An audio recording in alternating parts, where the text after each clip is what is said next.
ایک لڑکی نے سوال کیا کہ میری ہی کلاس فیلو میرے خواب میں آتی ہے اور خواب میں آنے کے بعد وہ سب سے پہلے یہ کام کرتی ہے کہ وہ آ کر میرے ہاتھ میں ہاتھ دیتی ہے اور اپنا منہ میرے پرائیویٹ پارٹ پہ رکھ دیتی ہے اور پھر اسے چوسنا شروع کر دیتی ہے۔ تو اس خواب کی تعبیر کیا ہے؟ تو اس خواب کی کوئی تعبیر بری نہیں ہے،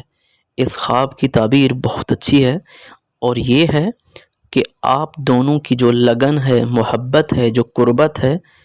اور انسیت ہے، بہت حد تک ہے،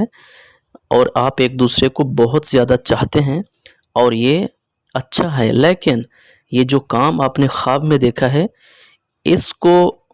ہونے کے لیے یعنی پریکٹیکل ہونے کے لیے آپ نے موقع فراہم نہیں کرنا۔ آپ کہیں ایسی جگہ پہ اکٹھے نہ ہوں کہ آپ کو اس طرح کے کام کرنے کا موقع ملے۔ لیکن اس خواب کی جو تعبیر ہے وہ یہ ہے کہ آپ کے مابین، آپ کے درمیان جو دوستی ہے اور اعتماد کا رشتہ ہے، یہ کافی حد تک زیادہ ہے، جو کہ عموماً نہیں پایا جاتا۔ جو اس خواب کی تعبیر ہے وہ یہ ہے کہ آپ ایک دوسرے کو بہت زیادہ چاہتے ہیں،